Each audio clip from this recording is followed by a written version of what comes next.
Sen. Jeanne ShaheenCynthia Jeanne ShaheenTrump Voter Fraud Commission sets first meeting outside D.C. Savings through success in foreign assistance overnight. Cybersecurity Mueller impanels grand jury in Russia. Probe researcher who helped stop WannaCry attack detained. Audit finds OPM systems still at risk. More. DNH is pushing for a government-wide ban of security software produced by a Russian-origin cyber firm on the grounds that the company's extensive ties to Russian intelligence threaten the United States. Shaheen has already successfully introduced an amendment to the Senate's version of annual defense policy legislation that would bar the Defense Department from using Kaspersky Lab software.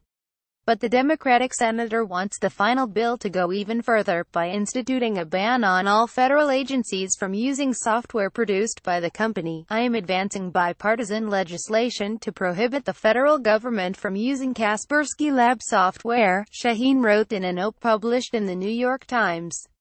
When broad defense legislation comes before the Senate in the weeks ahead, I hope to amend it to ban Kaspersky software from all of the federal government. Kaspersky's alleged ties to Russian intelligence have made headlines in recent years.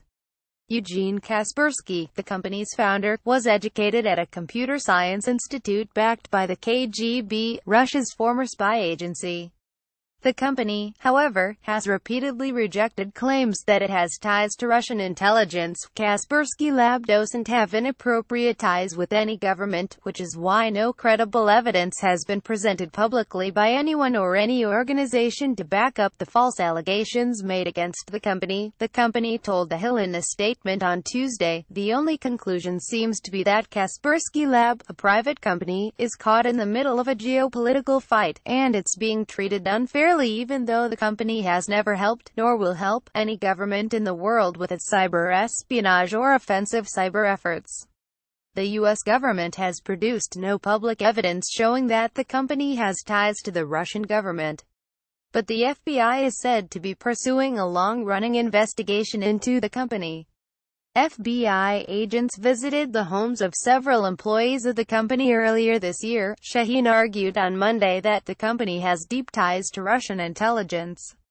She cited May testimony from several top intelligence officials who said in response to questioning from the Senate Intelligence Committee that they would not be comfortable with the company's software on their systems. I cannot disclose the classified assessments that prompted the intelligence chief's response, Shaheen wrote.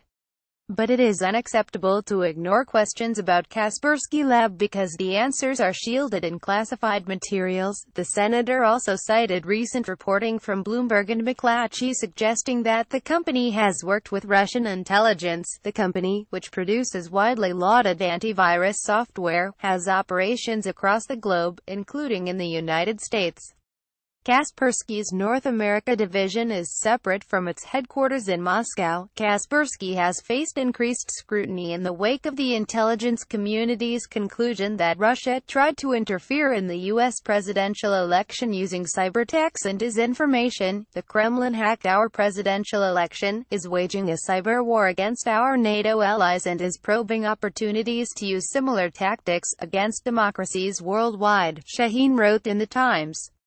Why then are federal agencies, local and state governments and millions of Americans unwittingly inviting this threat into their cyber networks and secure spaces? The Trump administration has already taken steps to restrict government agencies from procuring Kaspersky software using certain contracts.